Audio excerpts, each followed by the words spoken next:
ప్రకటన గ్రంథము 22వ అధ్యాయము 7వ వచనాన్ని మనమందరం కలిసి చదువుకున్నాం. ప్రకటన గ్రంథము 22వ అధ్యాయము 7వ వచనం. ఇదిగో నేను త్వరగా వచ్చుచున్నాను, ఈ గ్రంథములోని ప్రవచన వాక్యములను గైకొను వాడు ధన్యుడు. ప్రార్థన చేసుకున్నాం. స్తోత్రం నాయన, పరిశుద్ధుడా, మహోన్నతుడా, మహిమగల రాజా, నీకు వందనాలు తండ్రి. స్త్రీల కూడికను బట్టి నీకు స్తోత్రాలు ప్రభువా. ఈ పాసన్నిధిలో ఉన్నటువంటి మమ్మల్ని అందరినీ జ్ఞాపకం చేసుకునండి ప్రభువా. ఈ వాక్యము చేత మమ్మల్ని అందరినీ కూడా సంధించండి, మాలోని లోపాలను సవరించండి. వాక్యము హృదయములోనైనా మంచి నేలలో పడిన విత్తనముగా మార్చండి నాయన. యోగ్యమైన మంచి ప్రవర్తనతో నాయన దాన్ని స్వీకరించే మనసు దయచేయండి దేవా. ఇదిగో నీ సన్నిధి మాకు తోడుగా ఉంచి నడిపించుమని యేసు నామములో అడుగుతున్నాను తండ్రి, ఆమేన్. ప్రకటన గ్రంథము 22వ అధ్యాయము 7వ వచనం చదువుతున్నా చూడండి. ఇదిగో నేను త్వరగా వచ్చుచున్నాను, ఈ గ్రంథములోని ప్రవచన వాక్యములను గైకొను వాడు ధన్యుడు. చూడండి, బైబిల్ గ్రంథంలో అనేకమైనటువంటి ధన్యతలు మనకు కనబడుతూ ఉంటాయి కదా. అంటే మత్తయి సువార్త 5వ అధ్యాయంలో యేసు ప్రభు ఏం చేశాడు? యేసు ప్రభు కొండ మీద ప్రసంగం చేశాడు కదా. కొండ మీద ప్రసంగంలో ఆయన అనేకమైన ధన్యతలను గురించి తెలియజేశాడు కదా. ఆత్మ విషయమై దీనులైన వారు ధన్యులు, వారు వారిది అంటే పరలోక రాజ్యము వారి. దుఃఖపడు వారు ధన్యులు, వారు ఓదార్చబడుదురు. సాత్వికులు ధన్యులు, వారు భూలోకమును స్వతంత్రించుకొందురు. కనికరము కలిగినటువంటి వారు ధన్యులు, వారు కనికరింపబడుదురు. ఇంకా ఏమున్నాయి ఇక్కడ? హృదయ శుద్ధి గల వారు ధన్యులు, వారు దేవుని చూచెదరు. సమాధాన పరచు వారు ధన్యులు, వారు దేవుని కుమారులు అనబడుదురు. నీతి నిమిత్తము హింసింపబడు వారు ధన్యులు, పరలోక రాజ్యము వారి. ఆడింకోటుంది, నీతి కొరకు ఆకలి దప్పులు గలవారు ధన్యులు, వారు తృప్తిపరచరు.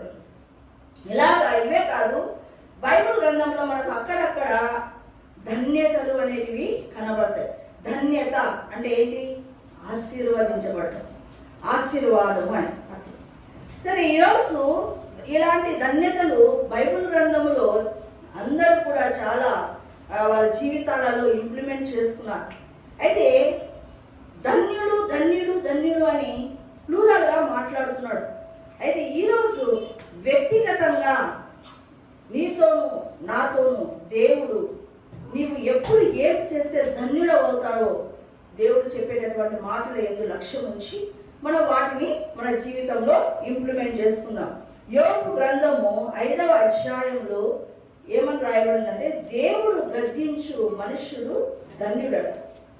దేవుడు గద్దించు మనుషుడు ధన్యుడు అని రాయబడింది. చూద్దాం.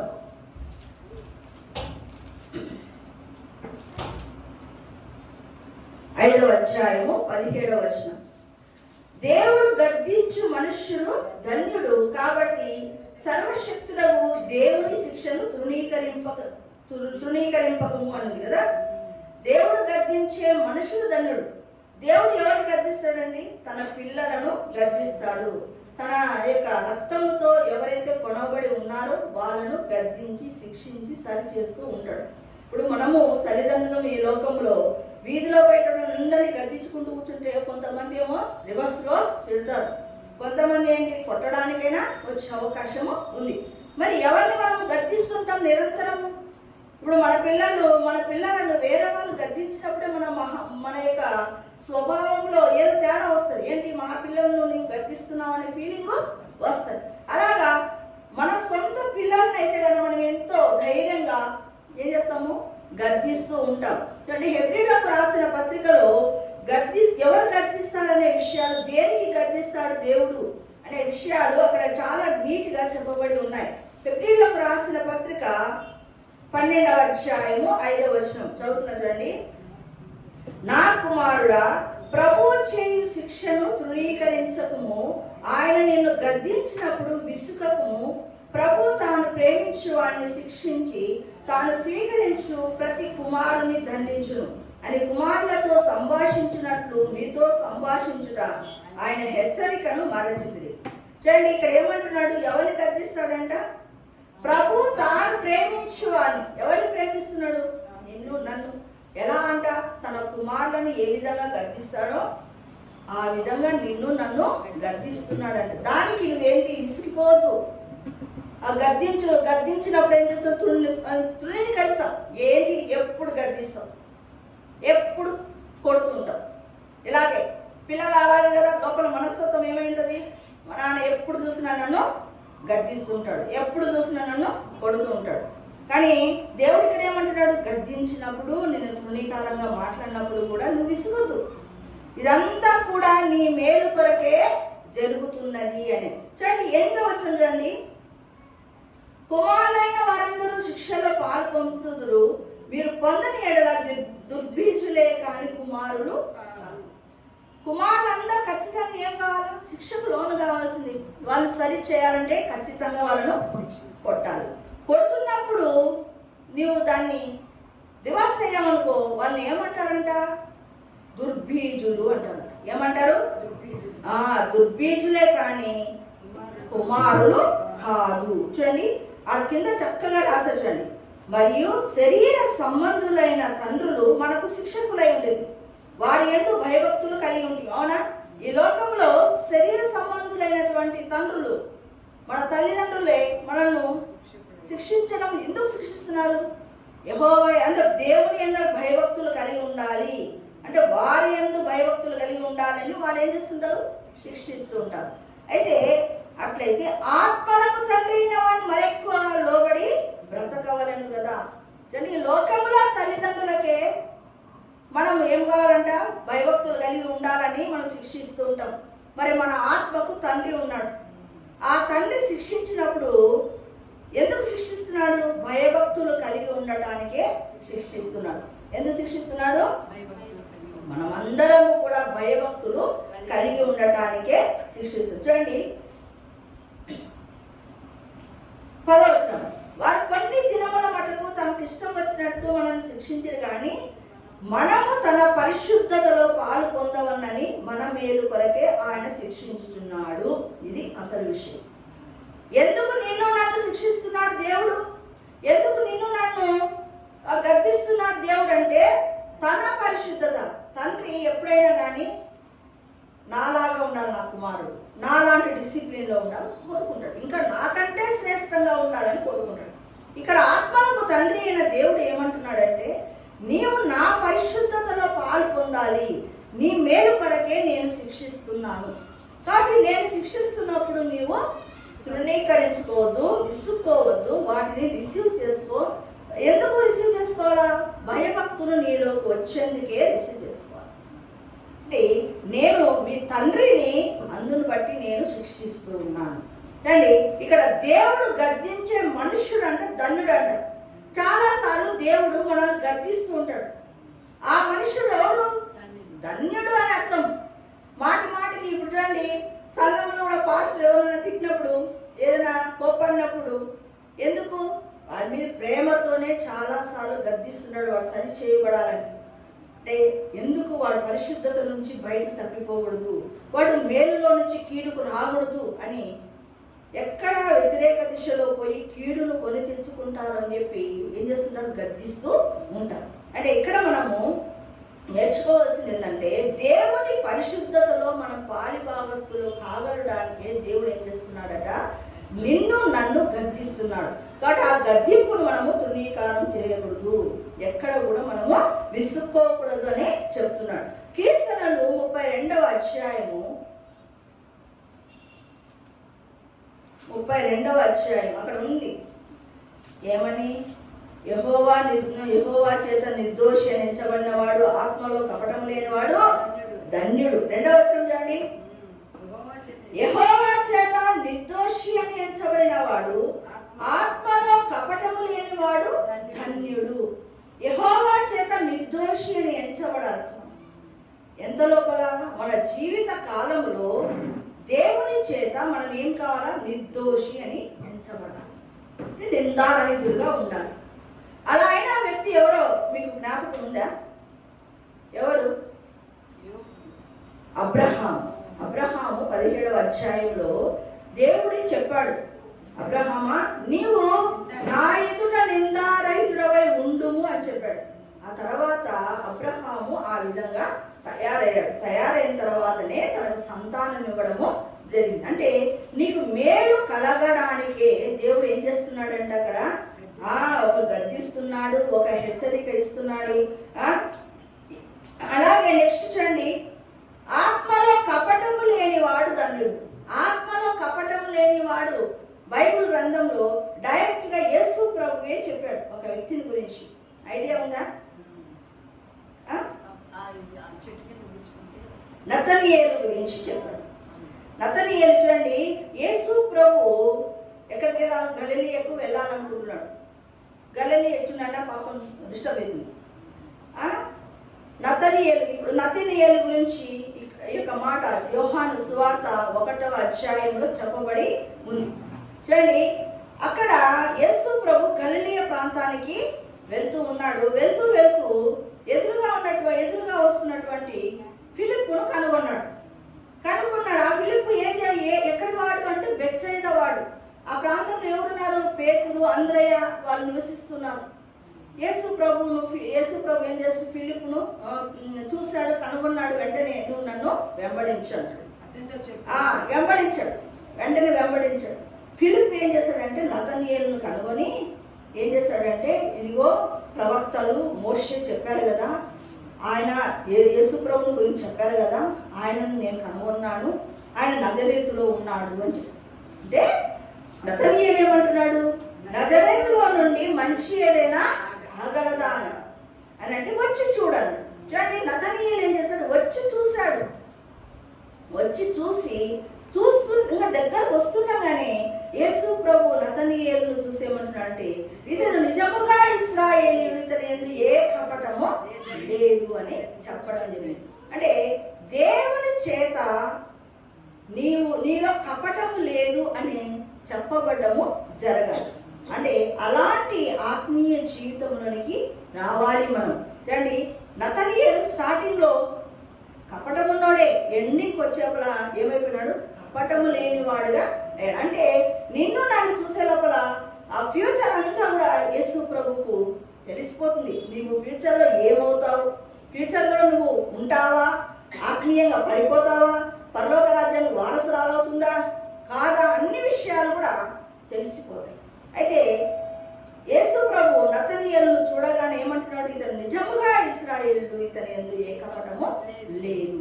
అంటే ఇక్కడ చూడండి, మనం నేర్చుకోవాల్సింది ఏంటంటే, దేవుని ఎదుట నిందారహితమైనటువంటి జీవితాన్ని మనము కలిగి ఉండాలి. ఎంత లోపల?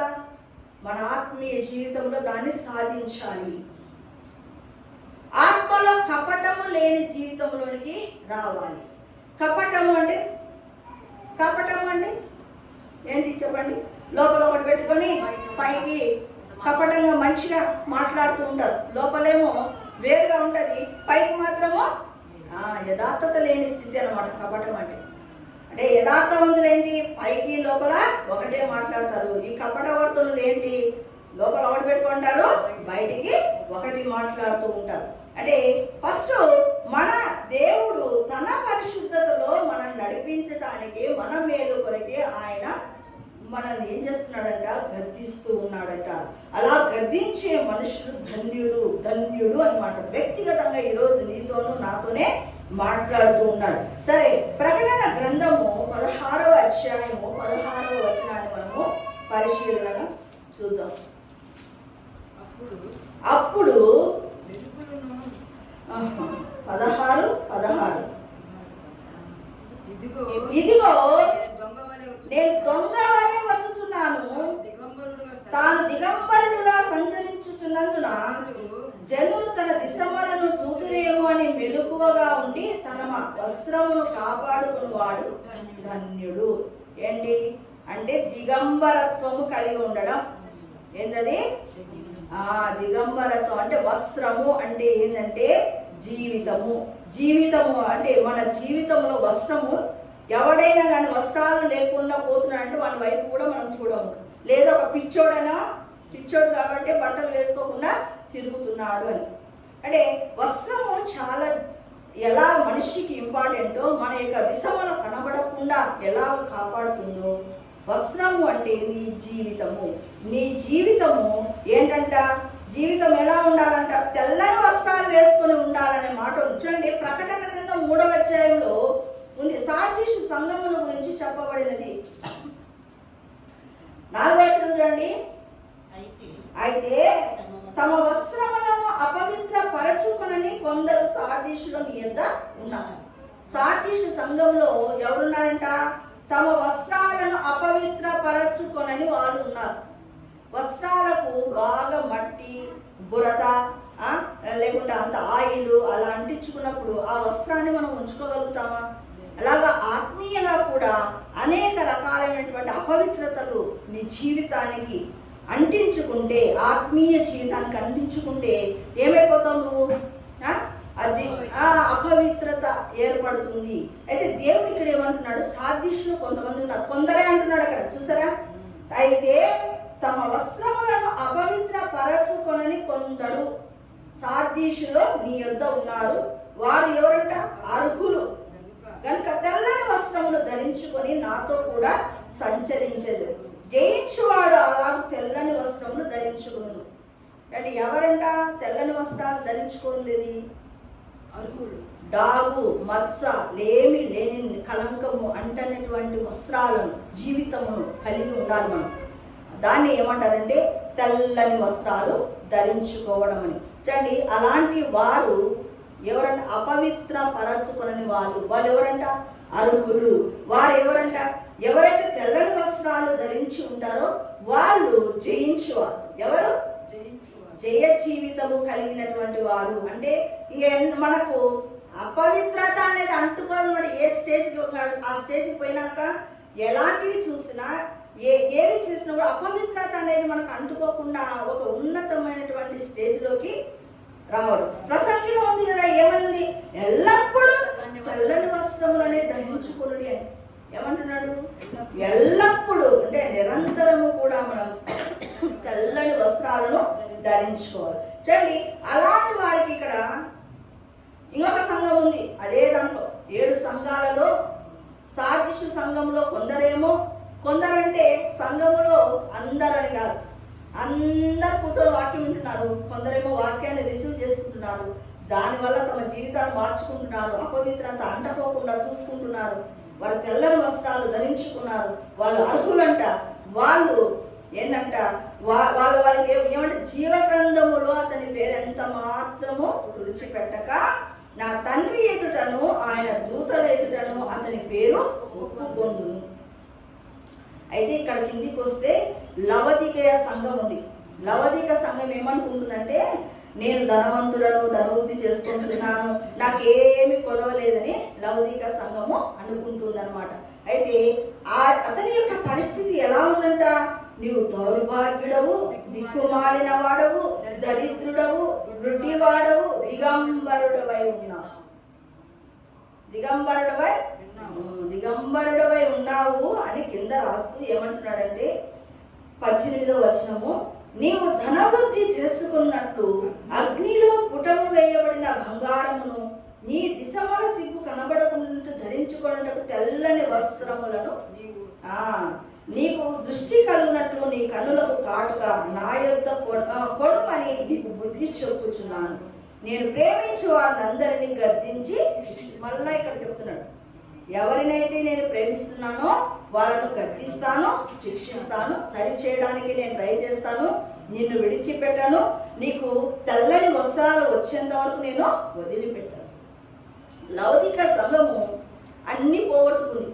దరిద్రమైన ఆత్మీయ జీవితం, దరిద్రమైనటువంటి వస్త్రాలు లేని స్థితి, దిగంబరత్వం, దౌర్భాగ్యమైనటువంటి స్థితిలో, దిక్కుమాలిన స్థితిలో లౌకిక సంఘము ఉంది.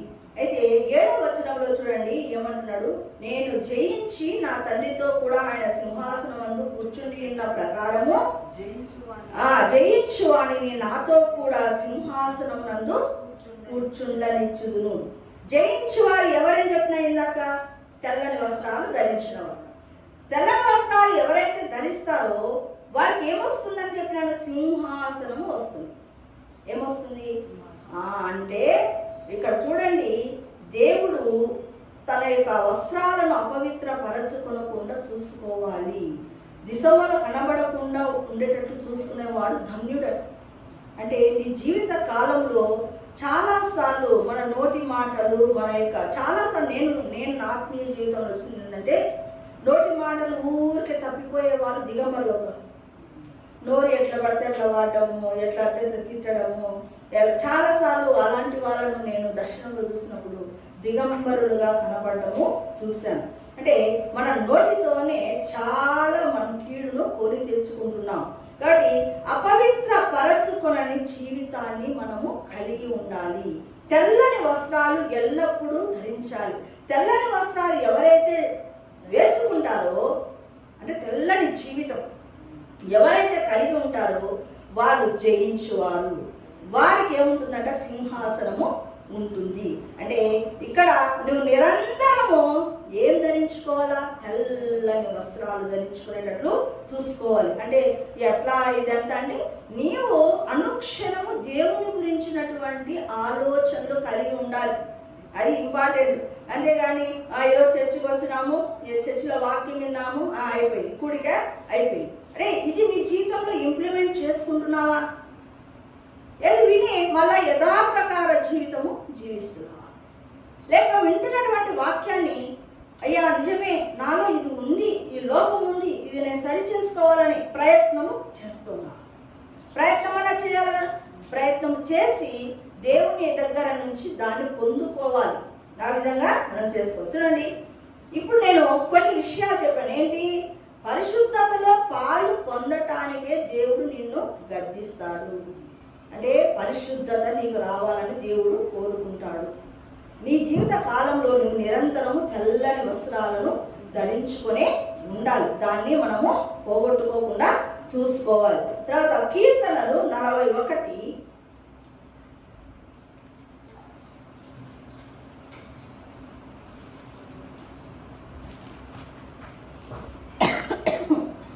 1-2 వచనాలు చూడండి.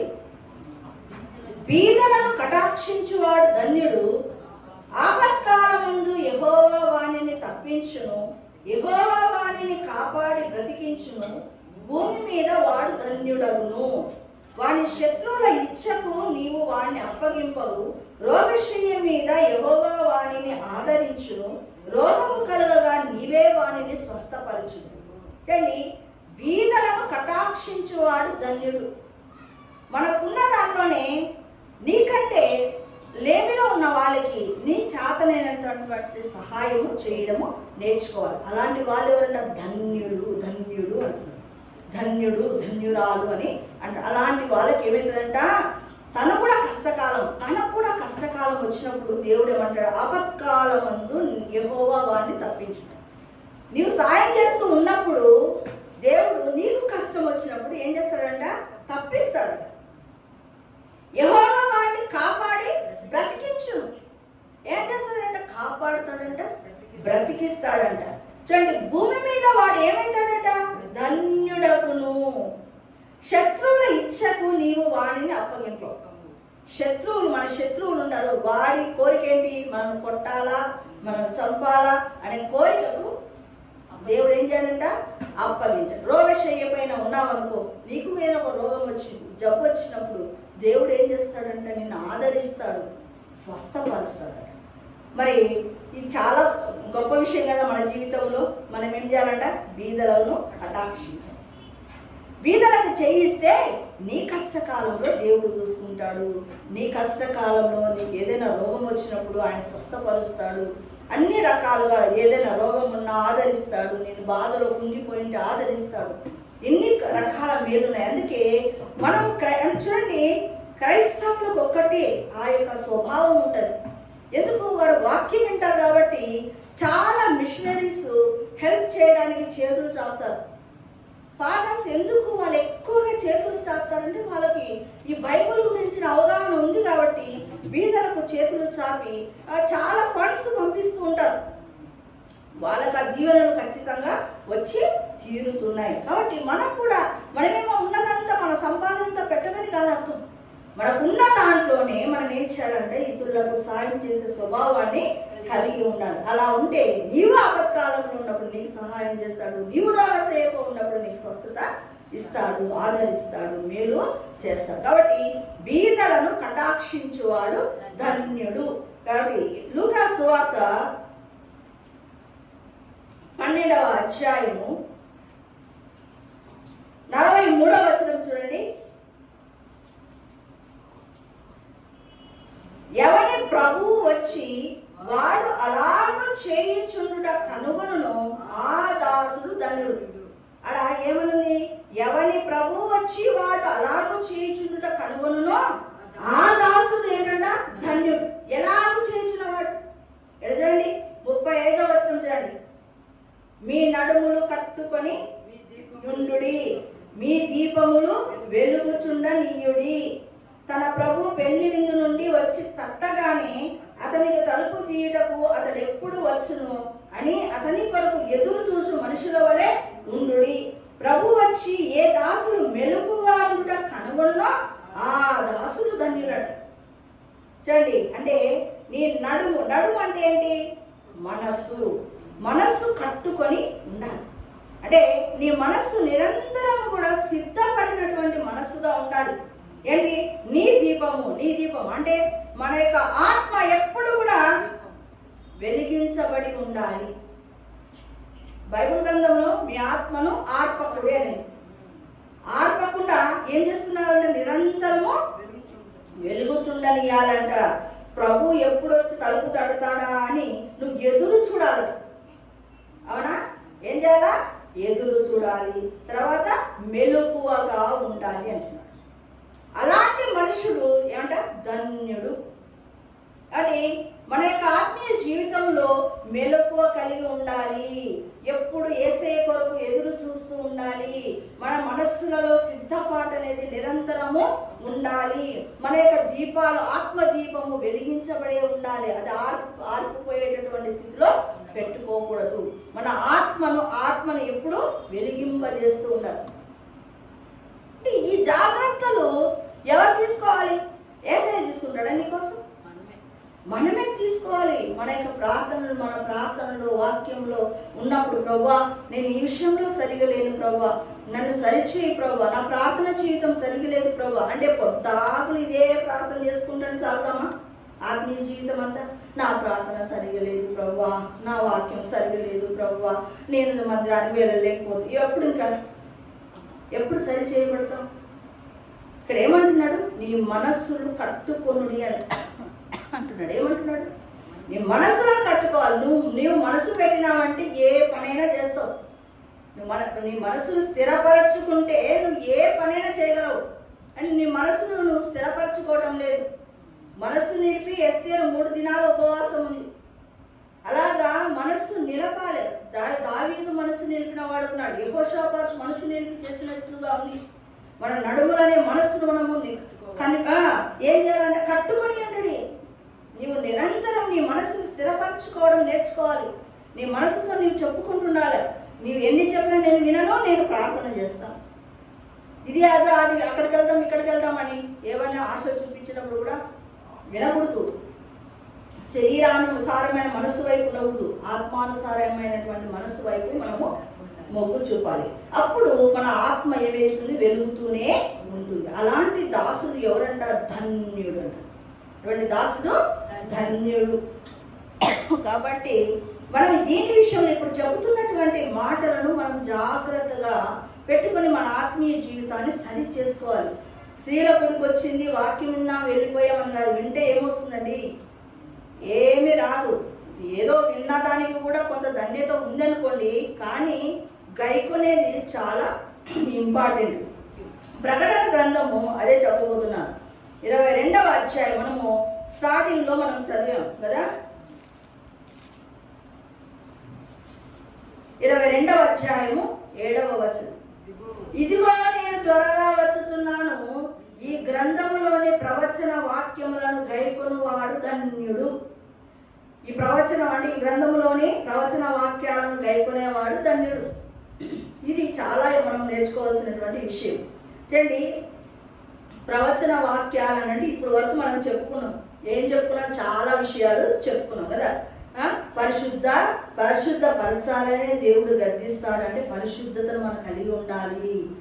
తెల్లని వస్త్రాలను మనము ధరించుకొని ఉండాలి. మన యొక్క దీపము ఆరిపోకుండా చూసుకోవాలి. మెలకువగా ఉండాలి. యేసయ్య కొరకు ఎదురు చూస్తూ ఉండాలి. మనకు ఉన్న దాంట్లోనే బీదలకు దానము చేస్తూ ఉండాలి. ఇంకా ఏంటి? మనము జయించువారుగా ఉండాలి. తెల్లని వస్త్రాలు ధరించుకునేవారుగా ఉండాలి. ఇవన్నీ కూడా ఇప్పుడు ఎక్కడి నుంచి చెప్పాను నేను? ఈ వాక్యములో నుంచి, ప్రవచన వాక్యములో నుంచి, ఈ యొక్క బైబిల్ గ్రంథంలో నుంచి చెప్పబడ్డది. చూడండి, ఇలాంటి భక్తి కట్టుకునే వాళ్ళు ఉన్నారు. గైకొనిన వారు బైబిల్ గ్రంథంలో చాలా మంది ఉన్నారు. చూడండి, ఇక్కడ మత్తయి సువార్త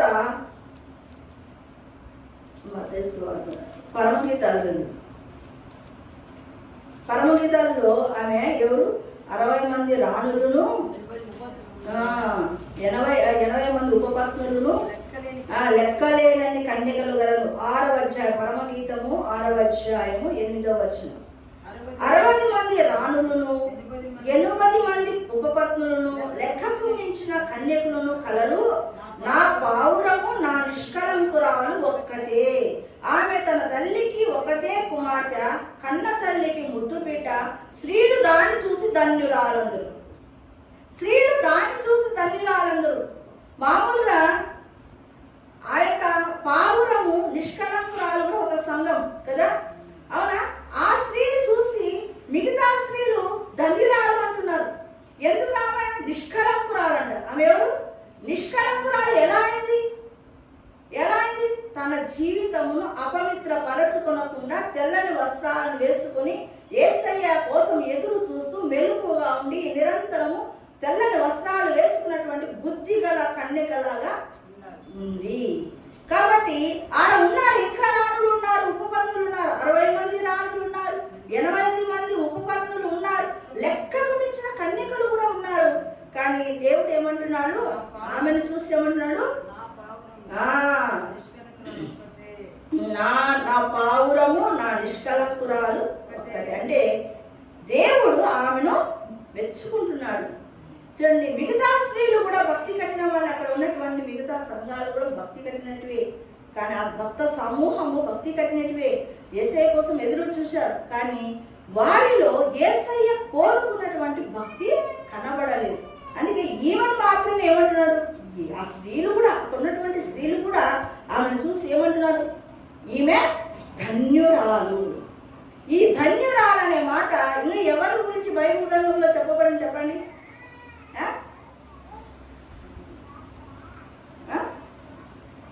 ఎవరు? మరియాను గురించి ఏం చెప్పబడింది? లూకా సువార్త 1వ అధ్యాయము 49వ వచనం చూడండి. సర్వశక్తిమంతుడు నాకు గొప్ప కార్యములు చేసేను కనుక ఇది మొదలుకొని అన్ని తరముల వారు నన్ను ధన్యురాలని అందరు. ఎందుకంటే రాబోయే కష్టాలు ఎలాంటివో, ఎలాంటి అవమానాలు వస్తాయో, ఎవరెవరు ఎన్ని రకాలుగా నిందిస్తారో అన్నిటినీ ఆమె భరించింది, మనసులో పెట్టుకుంది. ఏం వచ్చినా పర్వాలేదు, యేసయ్య కొరకు నేను ఇవన్నీ భరించడానికి నేను సిద్ధమవుతున్నాను అని డిసైడ్ అయ్యే ఆమె ఆ యొక్క యేసు ప్రభువును తన ద్వారా రావడానికి ఆమె ఇష్టపడింది. అందుకే అక్కడ ఏమంట? సర్వశక్తిమంతుడైనటువంటి దేవుడు నాకేం చేశాడట? గొప్ప కార్యములు చేస్తును కనుక ఇది మొదలుకొని అన్ని తరముల వారు ఆమెను ఏమంటారంట? ధన్యురాలు అని అంటారంట. కాబట్టి బైబిల్లో ఎన్నో ధన్యతలు ఉన్నాయి. ఆ ధన్యతలను మనము మన జీవితంలో ఇంప్లిమెంట్ చేసుకోవాలి. కాకపోతే ఈరోజు మరికొన్ని విషయాలు మనము దేవుడు చెప్పడం జరిగింది. అవి ఏంటి మనం ఒకసారి చెప్పుకుందామా? మరి ఎవరు ధన్యులు అంట? ఆయన పరిశుద్ధతలో మనము పాలు పొందుకోవాలి. ఇంకా ఏమిటి చెప్పండి? మీరు విన్న వాటిలలో ఏమి జ్ఞాపకం ఉన్నాయి మీకు? తెల్లని వస్త్రాలను ధరించుకోవాలి. ఇంకా నిష్కలంకమైన ఉండాలి. అంటే కపటము లేని వాడు ధన్యుడు అని కదా చెప్పింది. యెహోవా చేత నిర్దోషి అని ఎంచబడ్డము, ఆత్మలో కపటము లేనివాడు నతనీయేలు వలె కపటము లేనివాడు ధన్యుడు. పాస్టర్ గారి గురించి ఓసారి నేను ప్రార్థన చేస్తున్నప్పుడు నతనీయేలు అని పిలిచినాడు. ఏంటి నతనీయేలు అంటే ఇతని యందు ఏ కపటము లేదు అని. అంటే ఫ్యూచర్ను ఆలోచన చేసి దేవుడు చెబుతాడు. కపటము లేని జీవితమును కలిగి ఉన్నవాడు ధన్యుడు. తెల్లని వస్త్రాలను వేసుకొని ఉండాలి. అంటే తమ జీవితమును అపవిత్రపరచుకొనకుండా ఉండాలి, వాడే ధన్యుడు అన్నాడు. ఇంకా మన దీపమును ఆరిపోకుండా నిరంతరము వెలుగుతుండేటట్టు చూసుకోవాల్సిన వాడు ఎవరంటే ధన్యుడు. ఇంకా నడుములను ఏం చేసుకోవాలా? కట్టుకోవాలి, స్థిరపరచుకోవాలి. నేను ఈరోజు అనుకున్నాను ప్రార్థన చేయాలి, నేను వాక్యం చదవాలి, ఏ వచ్చినా నేను షాపింగ్ పోవాలనుకున్నా, ఊరికి వెళ్ళాలనుకున్నా, నేను అనుకున్నది మనసులో నిలిపింది నేను చేసి తీరాలి. ఆ మనసును మనము కలిగి ఉండాలి. ఏంటి? యేసయ్య కొరకు ఎదురు చూచువారు నూతన బలము పొందుకుంటారు. ఎదురు చూడాలి. ఇంకా బీదలను ఏం చేయాలంటే కటాక్షించువాడు ధన్యుడు.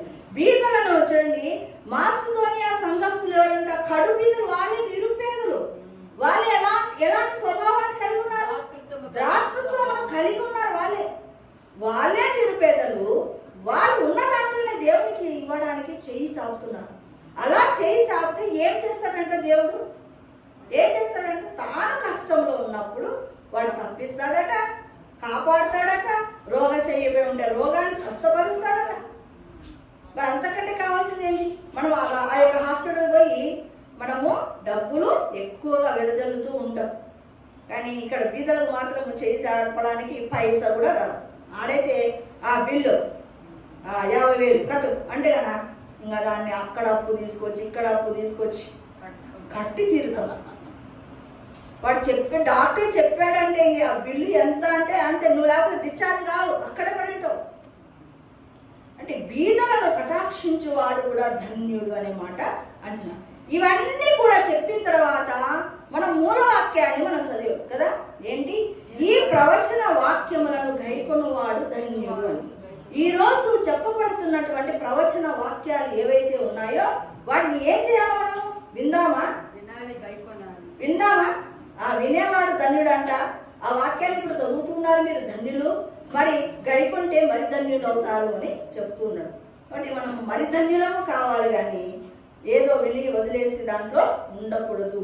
మన ఆత్మీయ జీవితము బాగా అంతకంతకు తేజరిల్లాలి. సూర్యుడు ఎలా అవుతాడు? అంతకంతకు తేజరిల్లుతాడు. అదే కానీ ఎనికి రాడు, మళ్ళా ముందుకు. సూర్యుడు పోతాడా? ఎలా ఎనికి ముందుకు సూర్యుడు పోతాడా? దేవుని నమ్ముకున్నటువంటి బిడ్డలము మనము అంతకంతకు తేజరిల్లుతూ వెళ్ళాలి. దావీదు ఎలా వెళ్ళాడు?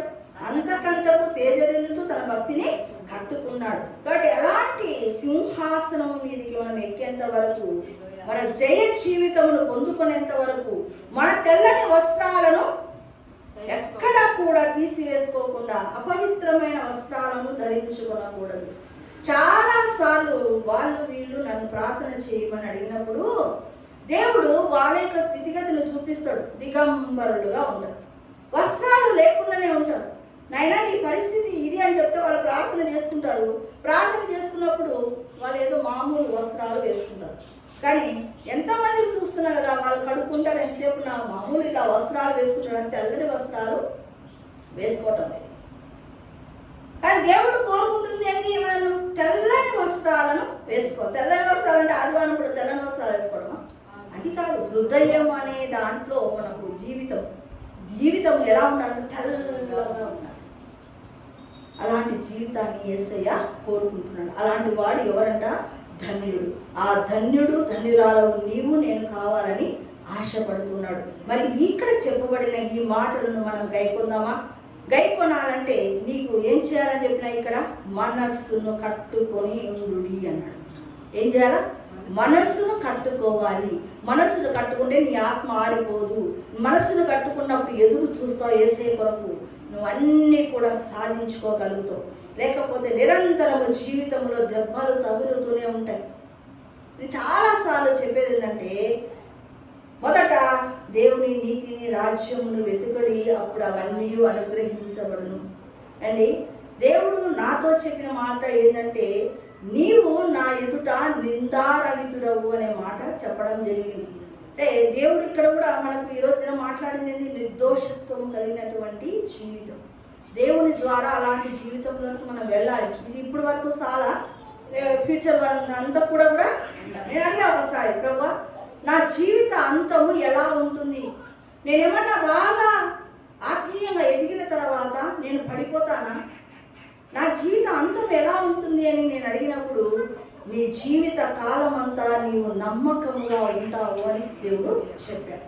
మరి మనము వాటిని పొందుకోవాలి. పొందుకున్నప్పుడు మనం ఏమైపోతుంది, మన యొక్క జీవితము ధన్యకరమైన జీవితంగా దేవుడు మారుస్తాడు. ఈ మాటలు దేవుడు దీవించిన ప్రార్థన చేస్తాడు. స్తోత్రం నాయన, పరిశుద్ధుడా, మహోన్నతుడా, మహిమగల రాజా, నీకు వందనాలు స్తోత్రములు చెల్లిస్తున్నాను ప్రభువా. ఈ దినము నాయన, ఇదిగో ఈ ప్రవచన వాక్యములను గైకొన్న వాడు ధన్యుడు అని ప్రభువా అయ్యా ఇచ్చిన మాటను బట్టి నాయన నీకు వందనాలు. ఇదిగో ఈ చెప్పబడిన మాటల్లో ఏవైతే ఉన్నాయో వాటిని మా జీవితంలో మీరు తండ్రి ఇంప్లిమెంట్ చేసుకోవాలంటే మనస్సుని, నడుమును, మనస్సును కట్టుకొనుడి అని ప్రభువాను సెలవిస్తున్నాం. ఆ యొక్క మనస్సును కట్టుకొని దేవా నీలో నిలిచి ఉండుటకు, ఎదురు చూచుటకు, మెలకువగా ఉండుటకు నాయన మాకు సహాయం చేయండి. మా ఆత్మ దీపం మారిపోకుండా నాయన నిరంతరము నాయన చూసుకునేటటువంటి ఆ యొక్క నాయన జ్ఞానము దయచేయమని, ఈ మాటలు హృదయంలో ముద్రించి చేయమని యేసు నామములో అడుగుతున్నాను తండ్రి, ఆమేన్. యేసు రక్తమే జయం, ప్రభు యేసు రక్తమే జయం, ప్రభు యేసు సంపూర్ణ జయం కలుగుగాక, ఆమేన్.